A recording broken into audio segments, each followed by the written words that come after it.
go.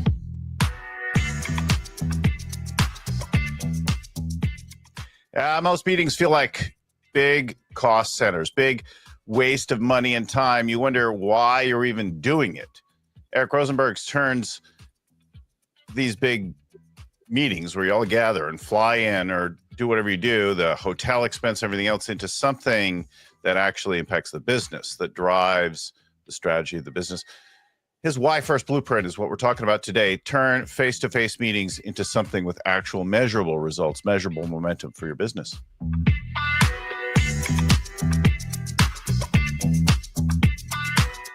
I don't know, I'm feeling a little groovy today. This is Bill Gallagher. This is the Scaling Up Business Podcast. I guess I haven't been in studio for a little while, recording a show for, I don't know. I've just been traveling so much the last little bit.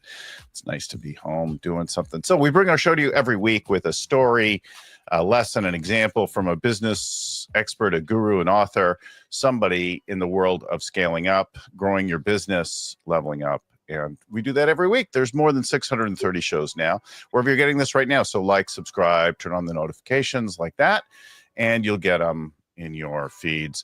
If you go to our website, you can also sign up for our newsletter, join us for one of our monthly workshops on scaling or something to do with growth. We put on workshops every month, either virtual or in person. And you can find all that and more at scalingcoach.com. Scalingcoach.com is, oh, look at that long title there on the screen, but scalingcoach.com is the website to go to, and that's where you find all that and more. Anyway, without further ado, let me introduce a newer friend, Eric Rozenberg. And Eric joins us from Florida today.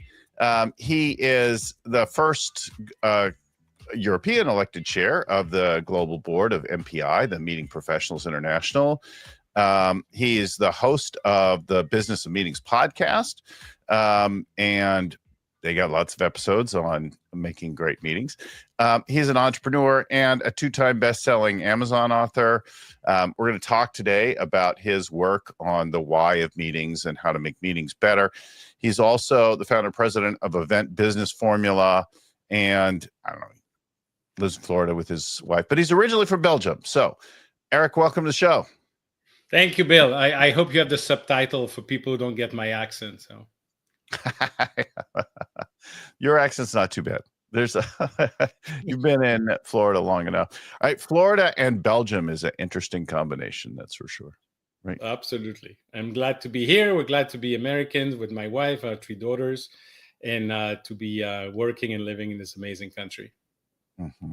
Yeah. So let's talk. Pardon me. A little something in my throat. Why don't you share with us first how you got your start in the whole event business? Like, what drew you to events? How did you come to be so tied to that? Thank you. Yeah. So I was a student in business in Belgium and a member of ISEC, which is International Association all over the world. I was participating in meetings and Congress, helping organize them as well. And then when I graduate, all my friends were going to the large firms and being involved in the student organization. I was in touch with everyone recruiting at P&G and Unilever and Anderson Consulting and everything. But I didn't want to work in a large firm. But I didn't know what I was going to do.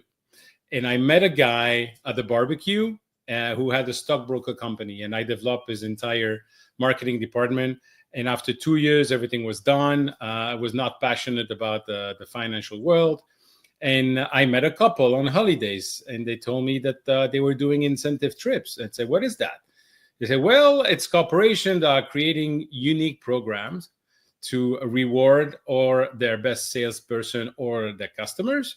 And it's basically something you cannot reproduce if you go with your friends and family on holidays. I was like, whoa, that's amazing. I didn't even know there was an industry doing that.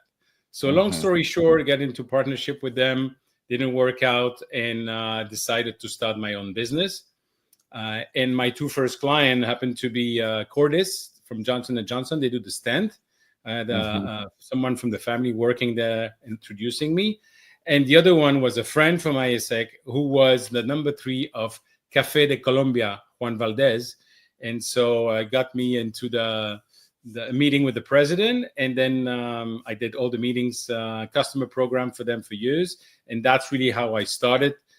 It's a fabulous industry. I know sometimes it's considered, people said, oh, you're wasting money on meetings. It's because they don't know that it can be used in an effective way, and it's part of the strategy. And just in terms of economic impact in the US, it's $1.4 trillion of economic impact. So it's a mega industry that's sometimes not very well known. I think we all have different kinds of meetings. Like many of us participate in trade shows, or we go to conferences. And then we have our own sales meetings. We have customer meetings, user meetings. We have different kinds of things like that. And then you might also go to meetings or participate in organizing meetings. You and I are both in the EO organization, and we have been involved in both organizing as well as participating in those meetings in different ways over the years. There's a tremendous amount of money that gets spent, and we've all seen it where it goes wrong, where you pick the wrong hotel, the wrong time, you forget why you're doing the meeting.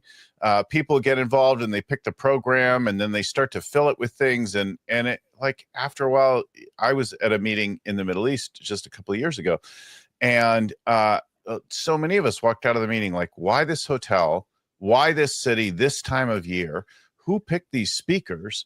Like, it was just awful. I mean, there were moments that were great. And I would say that meeting was mostly salvaged by a few great, like the actual human connections, not by the actual intended content, which was well intended, right? All the speakers were had been speaking before. They were all skilled at what they did. It was just like slightly off, like the purpose of the meeting, the focus, the relatability of it was just a little bit off. And so the whole thing, like, tremendous amount of money that, it's not no value, but a very limited value where it could have been different.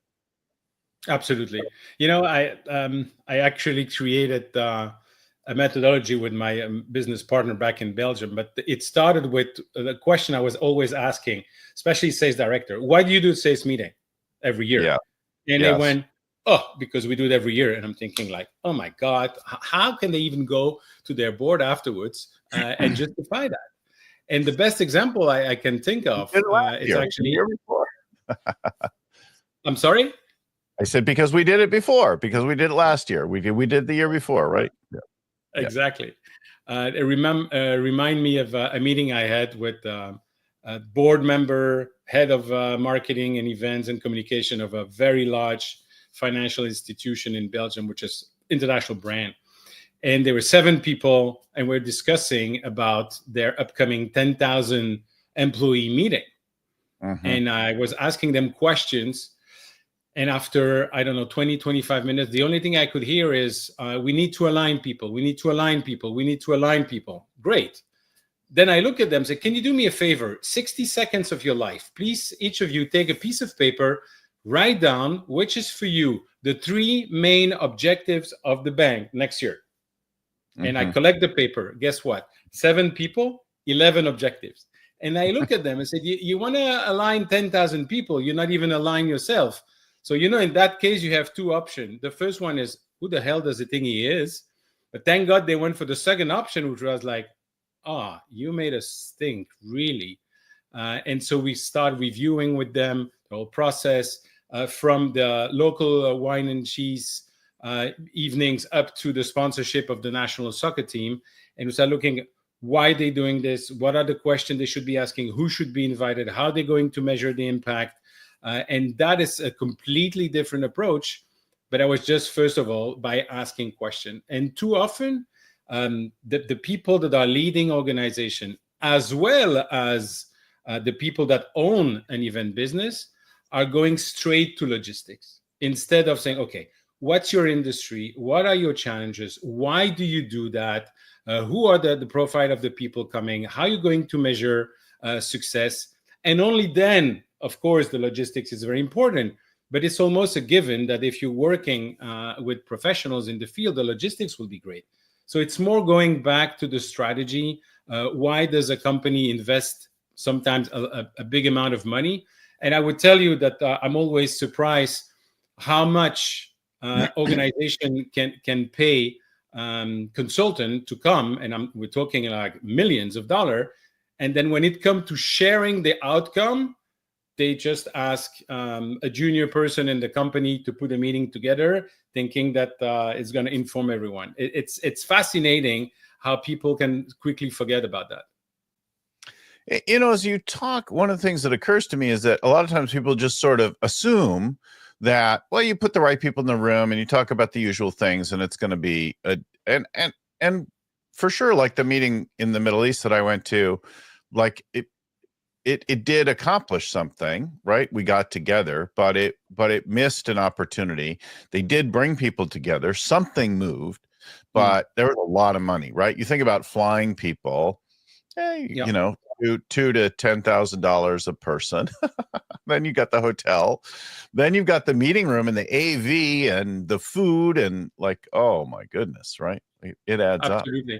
You make me think of, and by the way, when you described is also the international aspect and the cultural differences in management. We can talk another time, but that is also a very important aspect.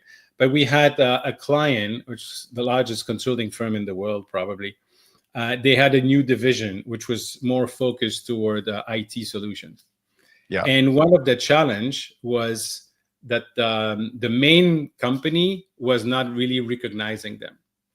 And there was some sort of discrepancy in the brand and in the alignment of people internally. And so I was meeting with the head of that new division, and he said, we have this challenge. I said, okay, so what would be the best thing? Oh, the best thing would be for the global CEO to come and speak and broadcast that to the rest of the company. I said, wonderful. Mm-hmm. And then he said, but I don't know when we're going to do that, or where we're going to do that. And I was like, where is the majority of your people? And in Europe, where is the CEO base? In London. Okay, just call his assistant, ask when he's got an opening in his calendar, pick the date, make sure he can come, and the rest we build around it. And it was like looking at me like, duh. So sometimes, you don't have to start having complicated way of looking at things, but always come back to the why of the meeting, to the why of the face-to-face in person. And the other thing I want to tell you that you mentioned, and is so important, people talking about technology, people are talking about AI is going to replace everything. I am so confident that is never going to replace the face-to-face aspect. And yes, AI is phenomenal. And yes, you can be much more efficient.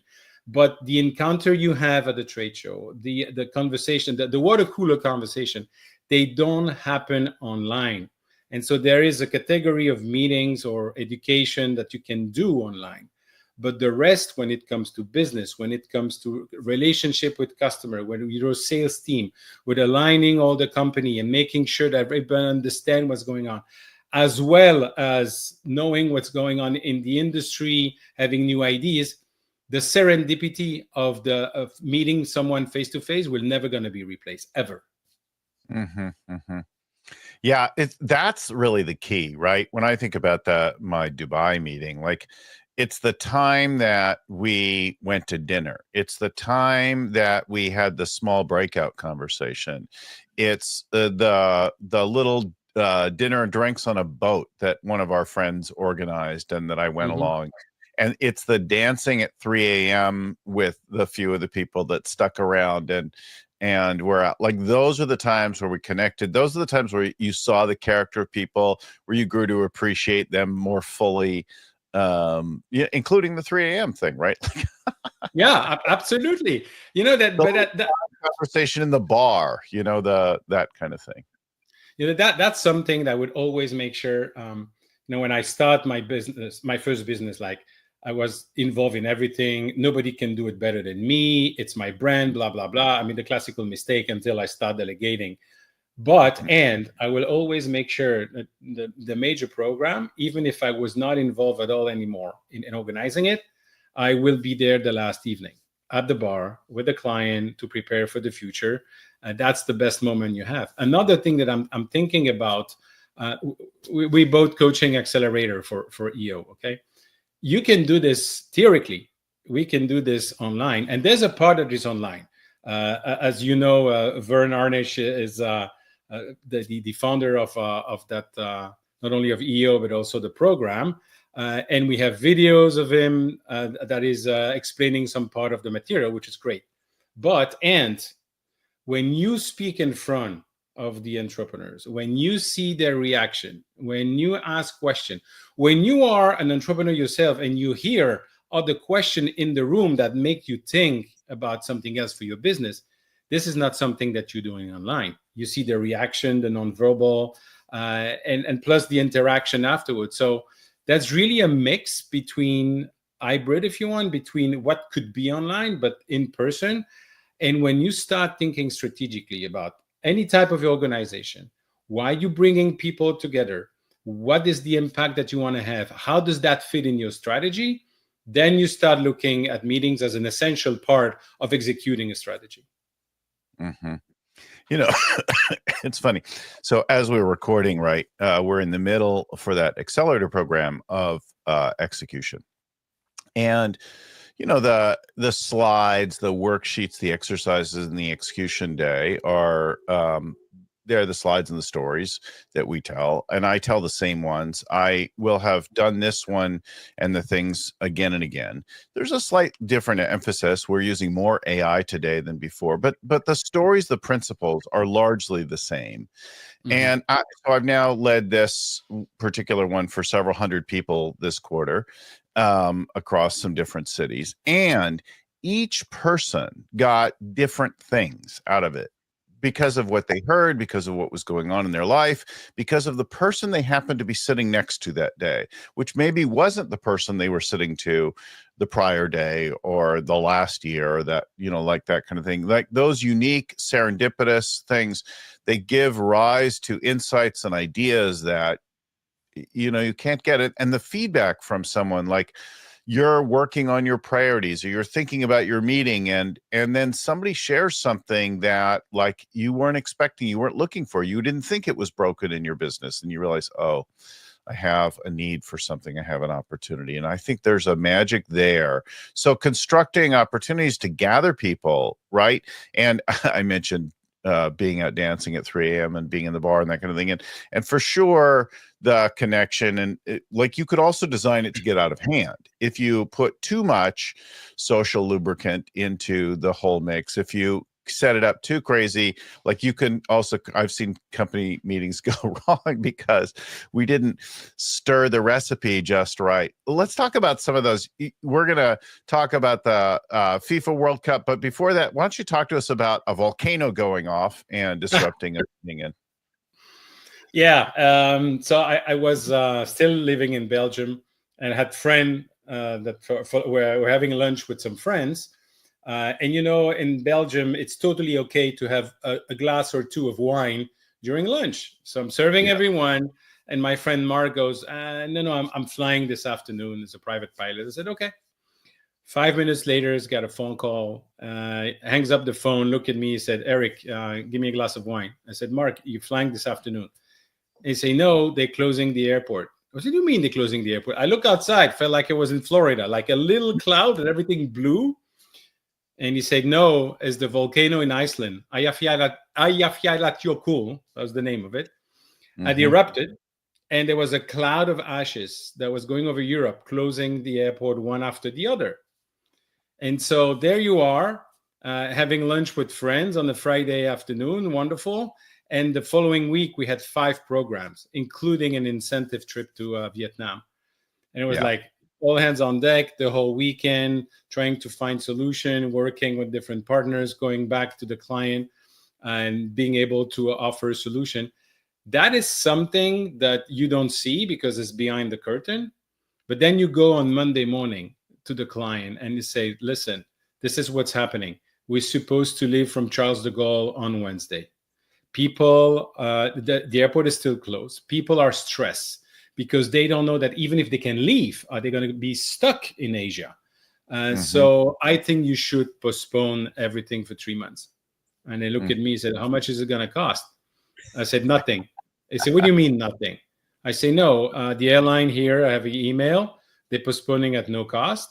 And when it comes to the local program, my partner on site just totally agree it's not our fault, and including the major hotel in Hanoi, the dinner in Halong Bay, everything. And so we postponed, we helped them communicate. People were calling to say thank you because they were stressed to go and supposed to be a reward. Yeah. And so by doing, to be able to do that, not only you need to understand why an organization is doing something, but you need to have great partners. And by the way, everything was said on the phone with my partner, going to the client on Monday morning. And I never signed anything with the client to say that it won't cost more. That's probably not always advisable, but that's something you can do with the right people. And quite frankly, Bill, in 20, 25 years of having planned meetings, incentive trips, sales meeting all over the world, in over 50 countries, I've never had one project that was executed exactly the way it was planned. And that's honestly, if you cannot cope with unexpected and somehow getting a kick out of, something's happening, and say, okay, I'm going to find a solution, then this industry is not for you. I'm reminded how often just before any meeting, there are all kinds of problems, threats, concerns, issues that can get in the way. And it starts to look like, well, maybe this is a bad time. Maybe we should kick the can down the road. Maybe we should cancel. I helped plan and deliver a meeting on Santorini a couple of years ago. And the meeting was originally scheduled for 2020, right? And obviously it didn't happen. It got pushed out a few years because of COVID. And then everybody came together and they made lots of modifications and that kind of thing to the meeting. In the end, lots of people got COVID at the meeting, even several years later. But of course, it wasn't the same global emergency anymore because of the changes in the survivability and the vaccinations, things like that. But it was fascinating how we had to be flexible. I was on a trip just a couple of weeks ago, and there was a security situation and lots of airlines canceled flights. And it looked like several of us who were due to fly out in a couple of days, our flights are all canceled and nobody's flying and all the flights are full. And I think I booked 3, my friend booked 5 different other flights on different carriers and options trying to get out. And I started to look at reorganizing my whole world, right? Like I would have to do this and that and so many different things to deal with it. And then in the end, I ended up with a routing. So not everybody canceled. There were a few carriers that were still flying.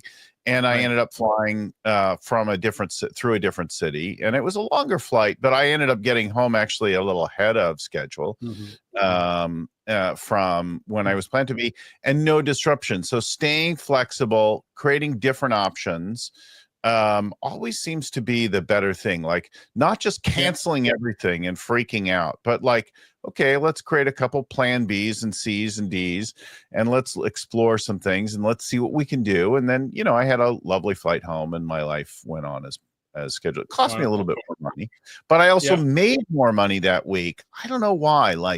Maybe the stars were aligned or something was a little bit better, right? Because of that, it took care of. The unexpected is the rule. That's for sure. The mindset is also very important. I remember we're doing a product launch for Schweppes, Cadbury Schweppes, the agrumes back then, and we are in Sevilla, and everything is wonderful. And we had a 3 days program, and it's the end of the afternoon, and we got the Venenciador and the music and the flamenco and everything, and the sun is shining. And I call the airline, and they said, "Sorry, we're going to be 2 hours late." Because they obviously fly several times in the day. And they were like, shoot, the whole program was great. And that's the last, the last sharing that on the cake that unfortunately is not going to work.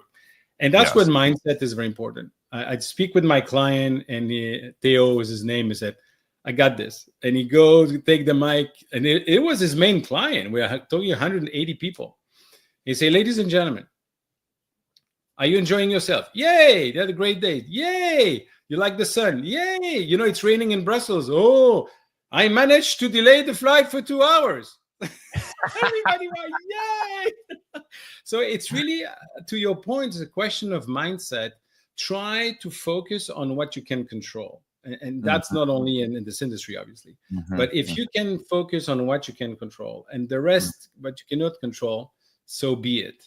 But also, if I may add another example, when it comes to defining what you're doing with the meeting, and that's the best example I can think of with an insurance company. The general manager, Luc, was asking me to do an incentive trip in New York. And I asked him, okay, what are the challenges that you have in the company? And he said, Eric, we're doing this for 20 years. I know you're going to do a great job. Do an incentive trip in New York. And at that moment, I could have said, okay. But I look at him and I look at my watch and said, 5 minutes. Give me 5 minutes, not one more second. But I need to ask you more questions. He said, okay. Yeah. And we ended up by understanding that the two main challenges they had was, first, they had 3 generations of people working with each other, actually sitting next to each other, but not really working with each other. And second, those who were in the company for 20 years, you can do anything, they would be blasé. And those that were there for 2 years, everything would do. And so knowing that, I start preparing for the program in New York. Yes, we had the motorcade with police escort. Yes, we had the helicopter tour. Yes, we had the private breakfast with fashion show at Saks Fifth Avenue before it opens. Quite frankly, Bill, if you're in this industry, it's easy. You just make a phone call, it's fine. But what we did is that we work with a company called Song Division, and we rented the Sears studio. And so everybody arrived, and there was a band playing rock and roll. And Luke could say, this one played with Bruce Springsteen, this one played with Billy Joel, this one, and with John Bon Jovi. They were all very well-known musicians. And then he looked at them, and he said, now we're going to split you in 4 groups, because there's 3 little studio and 1 main one. And you're going to have 2 hours with one of the professional musicians to find a tune on which you're going to sing and to write the words of your experience in New York the last 3 days. And of course, in each group, we had people that were there for 20 years and people that were there for 2 years in the company. And in each group, we had the 3 different generations in the same group. So they worked together, then they were recorded and sang in front of everyone else. And in the evening, they thought that they were done. And we were staying at the W in Times Square. We went out, right, and started working towards the Hard Rock Cafe. And if you know Hard Rock Cafe, Times Square, they have a marquee that goes out. So we had a special authorization to take a picture on this platform. We had the logo flashing on the marquee when we were approaching. We had the private room. We brought the musician back, and we had the entire company on stage singing the most entertaining of the 4 songs. I can promise you, since then, every time they see the ball falling on 31st of December, or if they see a movie with New York, they go, once I sang on the stage of the Hard Rock Cafe in Times Square. And that is when you're creating moments that people cannot duplicate if they go back with their friends and their family. And that's where you leverage the power of incentive trip, a face-to-face meeting for an organization. Yeah, I think, that speaks especially to connection and memories, right? Creating a full experiential moment in time. For sure the sounds, right? But the sights and sounds. And then you're in a restaurant, so there's going to be some smells, right? And then everybody together, it's really evocative of something, and you can picture and feel and think about that time that you were there. Absolutely. I was there. I know what that's like, right? Yeah. And if you have that shared between people, then you have a connection between them, right? What bonds us as families? Well, family holidays, but also the challenges that we got through together where we helped each other out, like all of those kinds of things connect us. It's a share experience or a share vision. As you know better than I do, when you can share something together, which is an experience or a share vision, then you can rally everyone behind it. And that's the power then that you have with teams. One of my dearest friends also produces events as a production company, a different kind of events. They do like the halftime shows. They do the expos in Dubai. They do the big games and the things like that go on, the big spectacles. And they take years and they cost a lot of money. And teams, toil away in Kazakhstan and other places to create these big kinds of things. You have a story to share about FIFA World Cup. I think it'd be a good time to talk about that. You said you could talk for a while on this. I'll cut you off in 20 minutes. Yes, yes. By the way, your friends putting the halftime show, I think I know who you're talking about. This company and what they do just with the halftime show, I'm always fascinated because everybody's watching the artist. They've got I'm watching the preparation. performers and they've got pyrotechnics and it's over the top. How they put that together, how they set up everything and dismantle everything in 5 minutes. It's spectacular, really spectacular.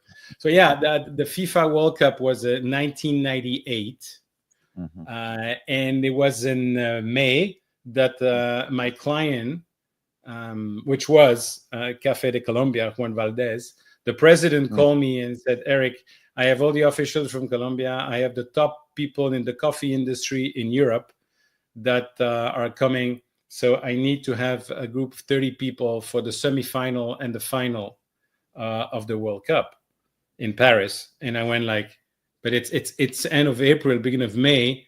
This is happening in July. I mean, everything is sold already. He said, I know, but I can help, but I need you to deliver that. So I start looking, found somebody I had met at a conference that was involved in an organization and professional organization. So I thought I could trust her, which was a big mistake. And I went back to him. I said, I found the person. This is the price for the ticket. It's insane. He said, I have no choice. So he wired the money. I paid the tickets. We went with the hotel and everything. And then I went on the inspection a few days later to Paris, and she wasn't there. She sent me somebody who's like an interim person. And I look at that lady and I said, she doesn't have the ticket, right? I had this sixth sense. And she said, I don't think so. And I became pale. So first thing, I went back to Brussels and I went to see the president of the company, my client. And I said, listen, this is what's happening. I don't think that she has the ticket. And he became, Billy was like pale. I thought he was going to faint. He said, you don't understand who's coming. I said, yes, I do. And I told him, so you remember the first time we met, you said the people that you know in the same student organization, when we promise something, we deliver. I don't know how, but I'm going to deliver. And so for a month, I met everyone in the industry, in the soccer part in France. And if you were involved in 1998 for the World Cup in Paris, you know, there was a big scandal all over the media about the fake tickets. And major company had 100 clients and on the morning off and couldn't go because they were the fake tickets. So long story short, I found somebody who had tickets, but not only for the semifinal and the final. In the package, which was extremely expensive, there was the concert of the three tenors, Pavarotti, Domingo, and Carreras under the Eiffel Tower. And so I bought the thing. I went back to my client. I said, thank you for your trust, and said, here are the tickets for the semifinal. Here are the tickets for the final. By the way, thank you for your trust. Here you can invite everyone to the concert of the three tenors. And he had tears in his eyes. It was just amazing. And so we went there, and it was Friday, the 10th of July, 1998. I'll never forget. We're coming back from the concert of the three tenors. We're going to the hotel. It's about midnight 30. And then he looked at me and said, oh, by the way, on Sunday, in 2 days, we need first to have a reception at the consulate, at Les Invalides. And I look at him and say, it's impossible. I cannot be there at 2:30 and have your reception. And at 4 o'clock, we need to be at the Stade de France. France is playing against Brazil. The traffic is going to be insane. It's impossible to do it. He said, I have no choice. It's a political thing. So we went at 30 at the Invalides. And when they came back an hour later, it's 3:30. 30 minutes later, we need to be in the Stade de France, which is impossible. So we go in the motorcade of Renault Espace. I'm with the president in the first car, and we wait. And he said, Eric, let's go. I said, please give me 5 minutes. And here you are, the police escort that was actually going to Charles de Gaulle to bring Henry Kissinger, who was living there. I had managed to get in touch with the dispatch and the person responsible for that. So they came, official, that we were in the car. And we went from the Invalides to Stade de France in less than 30 minutes on the day of the final with all the traffic blocked. We were going counter traffic. We arrived just under it, and it was the final. I can tell you, since then, I've never had so much stress in over a period of 6 months, but we're still talking about it today. There's always a solution, but obviously that a little bit of luck. But this is something, and I shortened the story because we're on your podcast and I don't want to bore people. But if I tell you all the moment that I thought I had the ticket and that someone was lying, that someone was trying to sell fake tickets, and then it was just insane. And finally, we went to see France winning 3-0 against Brazil, which for Belgians hurt a lot because in Belgium we support Belgium. And then we just want to know who's going to beat France. That's the only thing that matters. We want anybody to beat my enemy. It doesn't matter. We'll root for anyone else. Right. Now it's good. I'm supporting the US, so I don't have to bother about that. But it was just amazing. And a unique experience with access to the Club France on the Champs-Élysées. It was just a unique experience.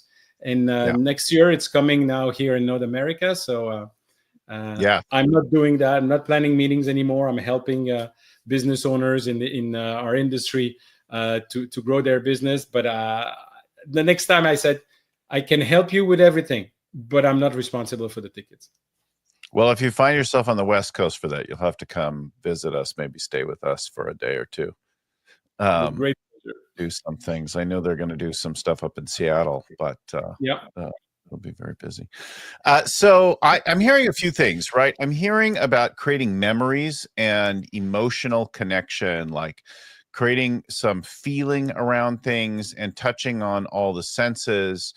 I'm hearing like experiential. I'm also hearing like the importance of remembering why you're doing the meeting or actually just thinking about and declaring why. Like sometimes you forgot why, you didn't say why, you just said a meeting, it was unconscious.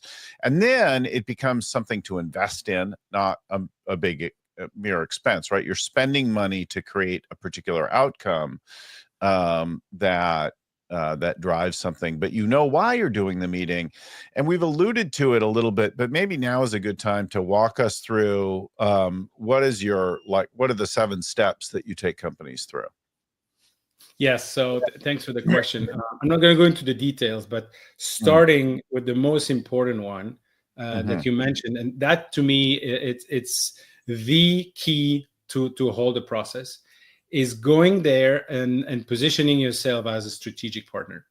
If you are the commercial director of company XYZ, and I come to you and I said, Bill, how many people are coming? Do you want double room, single room? You have any vegetarian? Do you want a welcome cocktail? Do you want a farewell dinner? You immediately look at me as the specialist of logistics, and I'm not differentiating myself from anybody else. Now, if I come to you and instead of asking those questions, which are important, but we'll come to it later in the process. If I come to you and said, if I understand you well, your industry, the main challenges is this. From what my research told me, you're trying to do this with your company, and those are the objectives that you have next year. And I said, yes. Who is coming to that meeting, and what do you expect them to do afterwards, and how is this going to impact your bottom line? I'm positioning myself in a completely different way. And so that's the very first thing, is to understand the industry that your client is, to understand their challenges, and then to move into the specific meetings and what it is that they are trying to achieve. And then you go into the design based on all of the above.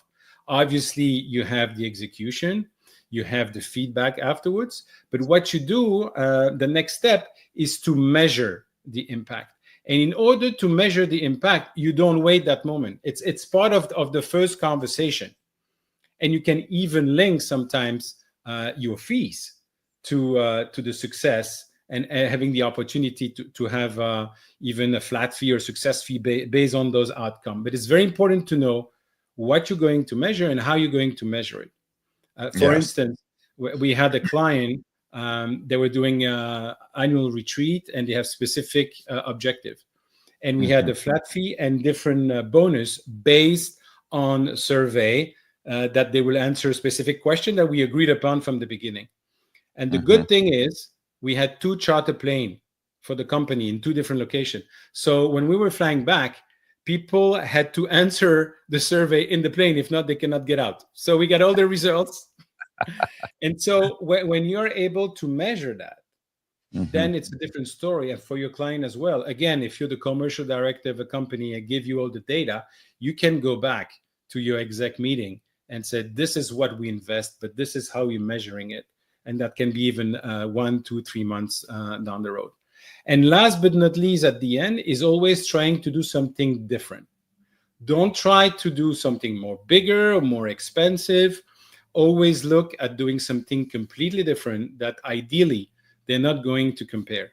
When it comes to sales meeting, it's very easy because there's new material, there is new way of new product, whatever it is. But even when it comes to an incentive, I was thinking of Sony Music was one of our clients. We did a fabulous incentive trip in Zimbabwe. I went to Victoria Falls and everything. They came back, the client came back and bought a page of advertisement in the industry magazine at that time to thank them for the amazing program. And 2 years later, we had to do another program for the same people. But this time we went to India and did something completely different. They went back, they bought the cover of the magazine. The competitor were calling my clients, like, what did you do with them? It's just insane. So it's just start with, why are you doing this? Understanding the industry, understanding the objective, understanding the challenge of the client. Go back to specific meetings. How are you going to define success? What is the objective that they're trying to reach? Then you go into the design. Then you go into the execution. Then you go into the measurement, and then you go into the follow-up and doing something completely different. And so at every step of the way, there's a different approach. There is different question you should ask yourself.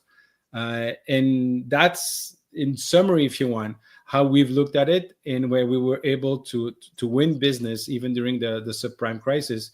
With my business partner and I, at that time, we developed that methodology. But it's, at the end of the day, it's coming back to say, understanding your clients, understanding the needs, focusing on the customer. That's what it is, instead of going straight into the logistics. And that's how I think that will improve our industry, but also how we use the face-to-face meeting in a more strategic way for any organization. And I can summarize that by telling you that you can think of any business challenge: aligning your team, motivating your sales team, relationship with customer, sharing information, whatever it is. If you want to be successful down the road, you will always have a face-to-face meeting. You know, the bringing in the face-to-face, we started to have face-to-face meetings in the latter part of 2020 and even into 21 by being creative with it, right? And that was among the most extraordinary constraint of our lifetime. But we had, generally speaking, we had outdoor meetings, and we created environments where we could begin to come together and have outdoor meetings again, because we saw it was important to have the unplanned times. We do great Zoom meetings.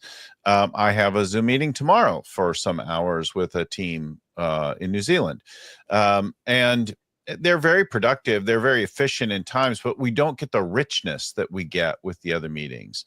Now, if we can get them together and me remote, or we can do some things to improve it, but complementing it with something. And this is true like across the board, right? Yeah, I was running a fashion jewelry company with my wife some years ago. And when I first came into the company, they had these they had a number of meetings with like department store buyers and others in these drab buying offices in New York. And there was really depressing spaces with bad lighting and things like that. Everybody'd arrive and there'd be bags opening up. It was nothing remotely glamorous about it. And yet our customer, our partner, would not sell our product in that way. They would put it in a beautiful showcase, and there'd be people smiling at you, be there music in the background, or maybe somebody playing the piano or that kind of thing, like a great created experience. And I looked at other companies and I'm like, we can't do this anymore. And then I looked at some of our trade shows, and they were abusively expensive and often just crowded, noisy crap shows of things. So we started booking premium suites in cool hotels, and then bringing in like cookies or food or things like that, and picking a playlist for it, and decorating the room, and showcasing the thing, and then bringing people into like a beautiful hotel and welcoming them, and here's a glass of wine or something. Mostly they decline the wine or champagne, but they because it's North America and we don't drink in the middle of the day here, right? Unlike you Europeans. Sure. Right. So but they'd be like, oh, but I'll try that little truffle, or, something like that. Right. So, but we created memorable experiences for people. And when I think about that, I like with all of employee meetings, customer meetings, that kind of thing. I had a fairly significant company a few years ago, 1,000 people in this company, and the owner's like, no, we're just going to have it in our training room. I'm like, your training room's awful. It's a windowless, dreadful room, and so they have 35 people in it. And then the next time and I'm like, this was a depressing thing. You didn't make your people feel special, bring them here, and you saved yourself the hassle and maybe a little bit of money, but you don't need to save that money. And so I pushed on him. The next meeting was in La Jolla, and now we're in La Jolla in this large house that they rented on the beach. And we were meeting. He's like, this is, I think, the best meeting that I've ever had. Right. And it was a little cramped. It wasn't a professional meeting space, but it was cool. We were right on the beach. I'm like, okay, let's go out and let's do a couple circles out on the beach, and let's pass the ball around and talk and that kind of thing. We got, I think, 35 people in this meeting. And we had like 7 people staying in the house, the other people staying at a neighboring property. But we're using the place and the environment to create something that's meaningful and memorable, right? Designed around producing a particular outcome, and pulling all the levers, the sights, the sounds, the smells, the music, the way we interact with people, right? That's not just a windowless conference room in the basement of a hotel somewhere, right? You could go to a Marriott conference room, and no complaint on Marriott. Like, I just randomly, it's the biggest brand, right? But like anywhere around the world, and you could do that kind of thing. And you really have to do a lot to create a memorable thing in a windowless ballroom. But that to your point, but it for every industry, for every profession, for every company, you will have bad example, which unfortunately is sometimes, most of the time, what people insist on. But if you look, you're talking about the trade show. And the bad experience you have, I would offer that it's also depending on the organizer, the way they structure it. But if you, I remember an interview from Gary Shapiro, who's the president of CES in Las Vegas, and he was sharing a story of the president of, I don't know which tech company, a huge tech company, who was thanking him for organizing CES, because he said, in 3 days or 4 days in a week, I actually met all my clients. So you saving me 6 months of travel. So it depends on how you organize that. It depends on how you structure and design everything. And it depends, before anything else, to go back on why is it that you're investing in that. Create some joy, create some excitement. So much to think about here. Look, if you want to talk to Eric or learn more about his work, Eric Rozenberg, thank you for joining us. Eventbusinessformula.com is... Or LinkedIn. I'm on LinkedIn all the time. Also on LinkedIn, eventbusinessformula.com is where you can find him. We'll put that in the show notes. It's there on the screen if you're watching in video. Such a great conversation, stimulating. Think about making more powerful, better, memorable events with great return, whether it be for customers, employees, the market in general. A lot to learn there. Let me also remind everyone about our website. If you want to join us for a workshop, either in person or online, we do them every month, right? And sometimes more often than that in 1 month. So you'll find all those and more at scalingcoach.com, where we have, of course, all the back catalog and a bunch of other groovy stuff, more than 630 episodes. Let me give a big shout out and thanks to my friend and my mentor, Vern Harnish, who created the whole scaling up framework that we use. That's the core of our work. And a big thanks to Anna Codina and others, and Wanda and stuff, for producing our show, getting it out every week. Thanks again, everyone, for watching, for listening. Until next time, keep scaling.